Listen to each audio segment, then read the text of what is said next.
The silent return, the deep void between stars, held many secrets, but none quite like the vessel that drifted silently through the Kepler nebula. For 3 standard months, the archaeological survey team aboard the Stellar Wind had been cataloguing ancient debris fields, searching for remnants of civilizations lost to time. Commander Thesis, a veteran Zephyrian explorer with silver-scaled skin and 4 keen eyes, had seen countless derelicts in her 40-year career. This one was different. The ship appeared on their long-range sensors as nothing more than a metallic anomaly, roughly 2 kilometers in length and shaped unlike any known vessel design. Its hull gleamed with an impossible darkness that seemed to absorb the nebula's colorful gases rather than reflect them. Most troubling of all was its trajectory. It moved with purpose through space, despite showing no active power signatures. "Commander, we're receiving some kind of signal," reported Lieutenant Crix, the team's communications specialist. His tentacled fingers danced across the control interface with practiced precision. "It's very faint, almost like an echo. The translation matrix can't identify the language." Dices moved closer to examine the readings.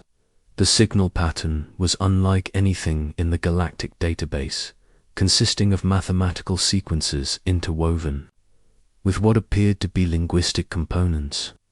Something about its structure felt hauntingly familiar, though she couldn't place why. "Bring us alongside," she ordered. "Full sensor sweep. I want to know everything about this vessel before we make contact." The Stellar Wind approached cautiously, its crew of 12 specialists from various species all focused on their instruments. Dr. Nex, a brilliant crystalline analyst whose translucent body pulsed with thought patterns, was the first to voice what they all suspected. "Commander, the construction materials are not in our current technological database. The whole appears to be composed of metamaterials that shouldn't exist according to our understanding of physics. The energy readings are ... impossible." As they drew nearer, details became clearer. The mysterious vessel bore markings along its hull symbols that seemed to shift and change as they watched.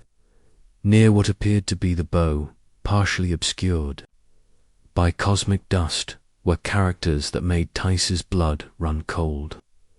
"U.S. Prometheus," she read aloud, her voice barely a whisper. The universal translator struggled with the text before offering its best interpretation: "United Earthship Prometheus." The bridge fell silent. Every species in the galaxy knew the legend of Earth, though few spoke of it openly. 500 years ago, the human homeworld had vanished from all records during what historians called the Great Silence.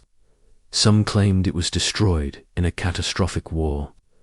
Others believed the humans had simply retreated into deep space, never to return. Most accepted the official galactic record: Earth and its people were extinct. "That's impossible," Lieutenant Crix stammered. "Humans have been gone for centuries. This has to be some kind of replica or memorial." But Odysseus wasn't convinced.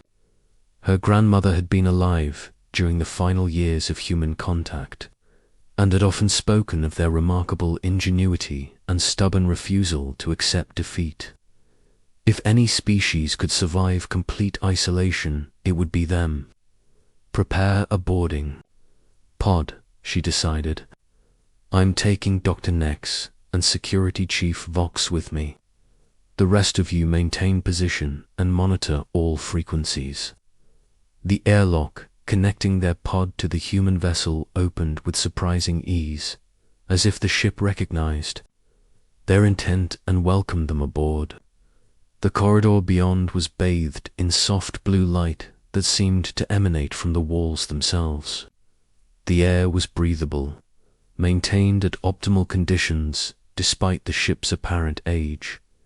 Everything about the interior defied conventional understanding. The walls displayed flowing patterns of light that responded to their movement, creating pathways that guided them deeper into the vessel. Strange symbols appeared and disappeared in the air around them, as if the ship itself was trying to communicate. "The technology is incredible," Dr. Nex observed, his crystalline form shimmering with excitement. "These light patterns aren't just decoration. They're processing information at a rate that exceeds our fastest quantum computers." They reached what appeared to be the command center, a vast circular chamber dominated by a pillar of swirling energy that stretched from floor to ceiling. Around this central column, holographic displays showed star charts, technical schematics, and streams of data in the mysterious human language. As they approached, the pillar began to pulse more rapidly. The symbols in the air coalesced into recognizable forms, and suddenly they heard a voice warm, distinctly human, and speaking in perfect galactic standard. "Welcome aboard the UES Prometheus. I am Dr. Alina Vasquez, and I have been waiting 500 years for someone to find us." A hologram materialized before them, showing a human female with dark hair and intelligent brown eyes. She wore a uniform unlike any in the historical records, adorned with symbols that seemed to shift between dimensions. "You're human," Diza stated, her voice filled with amazement and suspicion. Alina smiled, though there was sadness in her expression. "I was human, yes. Now I am something more and less. When Earth faced extinction, we made a choice. Rather than fight a war we couldn't win, we chose to disappear, to evolve, to become something that could survive until the galaxy was ready for our return." The hologram gestured to the displays around them. "This ship contains the collective consciousness of Earth's greatest minds, scientists, philosophers, artists, engineers. We merged our biological selves with our most advanced artificial intelligences, becoming a hybrid entity capable of preserving human knowledge and culture across the centuries." "But why return now?" Dr. Nex asked, his analytical mind racing. To process this revelation, Elena's expression grew serious. "Because the galaxy is in danger, and the threat that forced us into hiding has grown stronger. The same forces that orchestrated our disappearance are now preparing to subjugate every independent species in known space." The displays around them shifted, showing images of various alien worlds and civilizations. "We've been watching, learning, preparing. In our isolation, we've developed technologies that seemed impossible 5 centuries ago. We've learned to manipulate space-time itself, to merge consciousness with quantum matrices, to create materials that exist in multiple dimensions simultaneously." Security Chief Vox, who had remained silent until now, stepped forward. "If you possess such advanced capabilities, why do you need our help?" "Because," Alina replied, "technology alone isn't enough. We learned that during our years of isolation. What makes humanity truly powerful isn't our machines or our weapons, it's our ability to inspire hope in others, to build alliances across species and cultures. We need allies who believe in freedom and justice." She turned to address these directly. "Commander, your people were among the first to suffer under the policies that led to our exile. The Zephyrian colonies in the Outer Rim were relocated for their own protection, weren't they? Just as Earth was quarantined for Galactic. Security this is," felt a chill run through her scaled skin. The relocation of the Outer Rim colonies was ancient history, barely mentioned in modern records. How could this human know about events that occurred decades after their supposed extinction? "You've been watching us," she realized. We've been watching everyone, Alina confirmed. We had to know if the galaxy had changed, if there was hope for a better future. We've seen species rise and fall, watched as freedoms were slowly eroded in the name of stability and security. The time has come to act. The ship around them began to change, walls becoming transparent to reveal the vast machinery that powered the vessel. It was unlike anything in the Galactic database. Organic curves merged with geometric precision, creating systems that seemed almost alive. This is just one of 50 ships, Elena continued. Each contains different aspects of human knowledge and culture. Some focus on scientific advancement, others on art and philosophy. Together, we represent the best of what humanity achieved during our 5 centuries of isolation. What do you want from us? The Zeiss asked, though part of her already knew the answer. We want you to take a message to the Galactic Council, Alina replied. Tell them that humanity has returned, and we remember everything. Every injustice, every species forced into compliance, every world that suffered for the sake of galactic order. We're offering them a choice. Join us in building a truly free galaxy, or continue down the path that led to our exile. The implications were staggering. If humans had truly advanced as far as this ship suggested, their return could reshape galactic civilization. But it could also trigger the largest war in known history. Asterisk. And if they refuse? Dr. Nex asked. Elena's expression hardened.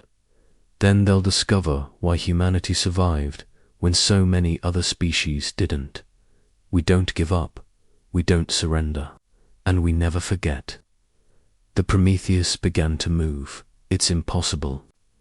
Engines awakening from their long slumber. Outside the transparent walls, the Kepler Nebula parted before them like a cosmic sea, revealing a pathway toward the galactic core. Where are we going? This is asked. To remind the galaxy of a truth. They've tried to forget, Alina answered. That freedom is worth fighting for, no matter how long it takes. The reckoning, the arrival of the UES Prometheus at Nexus Prime, the galactic capital, caused chaos unlike anything seen in centuries. The massive human vessel emerged from hyperspace without warning, its dark hull reflecting the light of 3 suns as it positioned itself directly above the council chambers. Panic spread through the orbital stations as sensors failed to penetrate the ship's advanced shielding, and defense fleets scrambled to respond to what many saw as an invasion. Council Prime Zekther, a imposing hegemonian with chitinous armor and compound eyes, watched from his command center as reports flooded in from across the system. For 300 years, he had maintained order through careful manipulation and strategic suppression of dissent. The return of humanity threatened everything he had built. Activate the pacification fleet, he ordered his aide, a nervous Trilaxian, whose skin had turned pale blue with stress. I want that ship destroyed before it can transmit any propaganda. But even as the order was given, they discovered their weapons were useless. The Prometheus existed partially outside normal spacetime, phasing in and out of reality in ways that made targeting impossible. Their most advanced missiles simply passed through empty space where the ship had been moments before. Aboard the Prometheus, Alina Vasquez observed the military response with the patience of someone who had spent centuries preparing for this moment. Commander Dizes and her team stood beside her on the observation deck, still struggling to comprehend the magnitude of what they were witnessing. They're trying to destroy us, Dr. Nex observed, his crystalline form flickering with concern. Of course they are, Elena replied calmly. Fear makes people predictable. Prime Zekther knows, that if humanity returns to the galactic community, his carefully constructed system of control will collapse.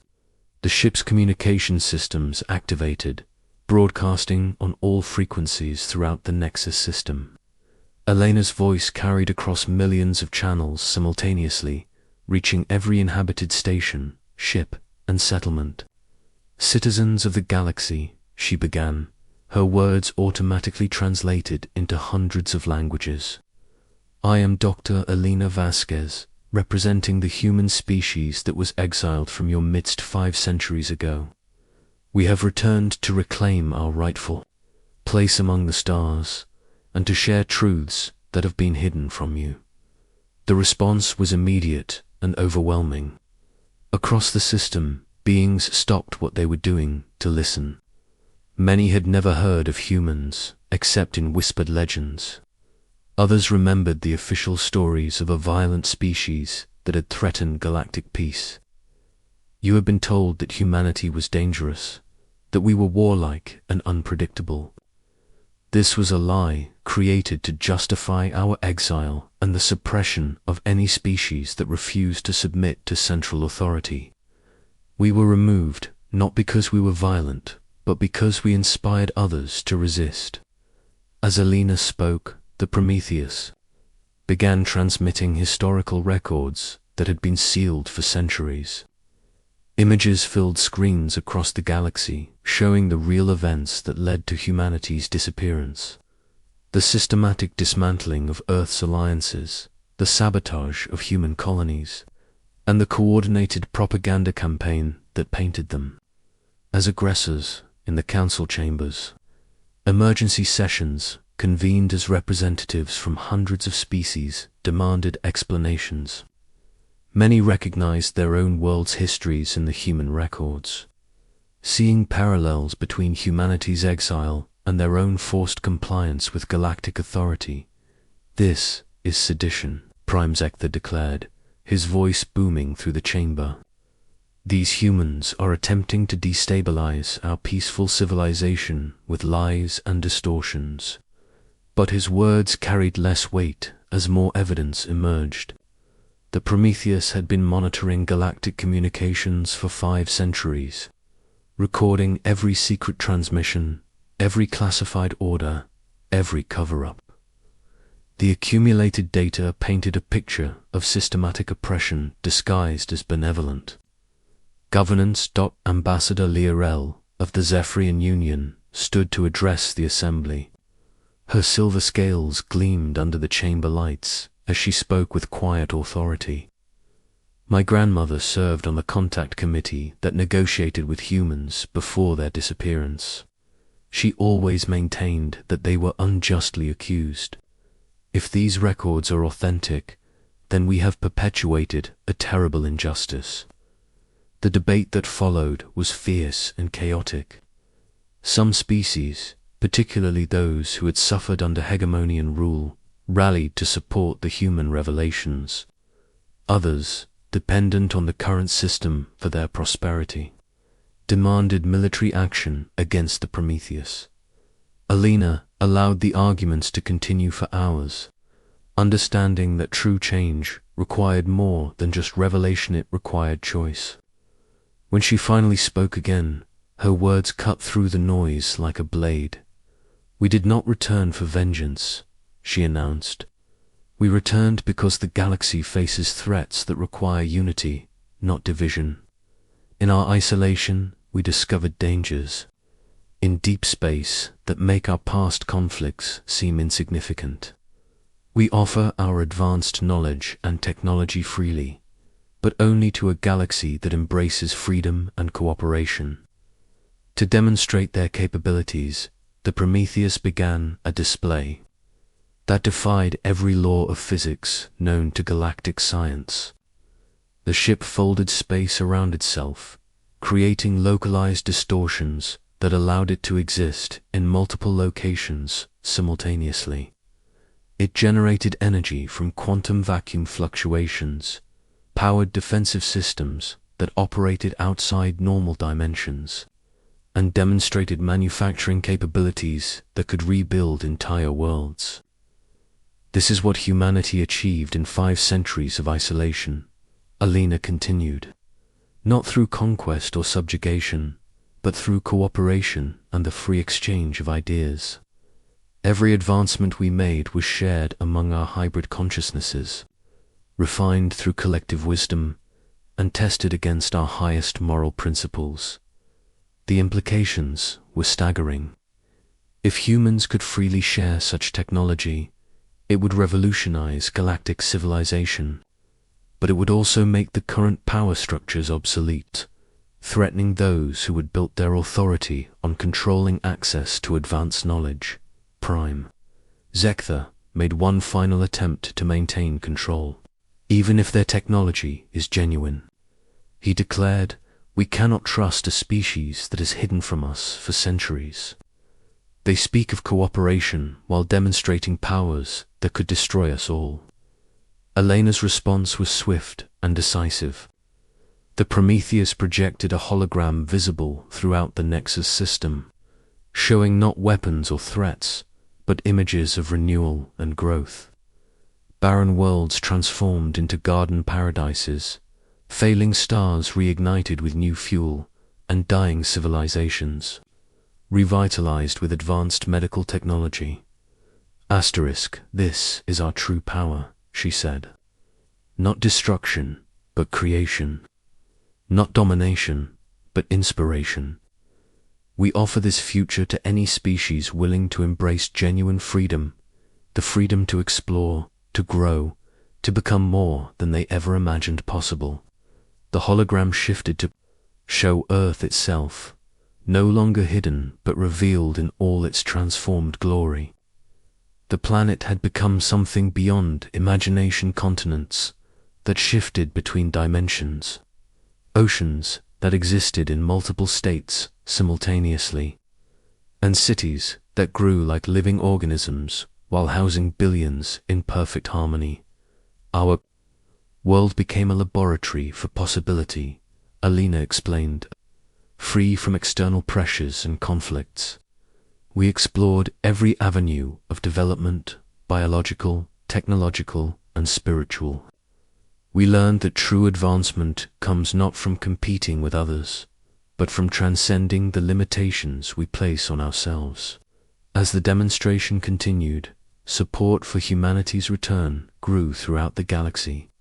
Species that had long chafed under hegemonian rule saw an opportunity for genuine liberation. Even some of Zektha's allies began to waver as they realized the potential benefits of human technology and knowledge. The final moment came when Alina made an offer that no rational being could refuse. "We propose a new galactic charter," she announced, "one based on voluntary cooperation rather than forced compliance. Every species would retain sovereignty over their own worlds while participating in a true community of equals. Our technology would be shared freely with any civilization that embraces these principles, and those who refuse," asked Ambassador Korith of the militant coalition. Elena's smile was both sad and determined. "Will be left alone to find their own path, just as we were. But they will no longer be permitted to force others into submission. The age of galactic empires ends today." The vote that followed was closer than many expected, but the outcome was inevitable. Too many species had suffered under the current system, and the promise of human advancement was too valuable to ignore. The hegemonian authority was dissolved, replaced by a voluntary confederation based on mutual respect and shared knowledge. Prime Zektha, facing charges for his role in humanity's exile and the oppression of countless worlds, made one final statement: "You have no idea what forces you're unleashing. Order was the only thing protecting this galaxy from chaos." Elena's response would be remembered for generations. "We chose freedom over safety 500 years ago, and it made us stronger than we ever imagined. Now we offer that same choice to everyone. The age of humanity, hiding in the shadows, is over. The age of humanity, lighting the way forward, has begun. As the Prometheus prepared to depart Nexus Prime, its mission complete, Elena turned to Commander Vissis with a final request. "Will you help us?" she asked. "We have 49 more ships to reveal, each carrying different gifts for the galaxy. But we need allies who understand that true strength comes from unity, not uniformity." Isis looked out at the stars, seeing them with new eyes. For the first time in her life, the future seemed full of infinite possibility rather than predetermined. "Limitations, yes," she answered. "We'll help you build something better." The human ghost ship faded back into hyperspace, but its impact would ripple across the galaxy for millennia to come. Humanity had returned not as conquerors, but as liberators, offering not just technology, but hope itself. The stars would never be the same again. Asterisk.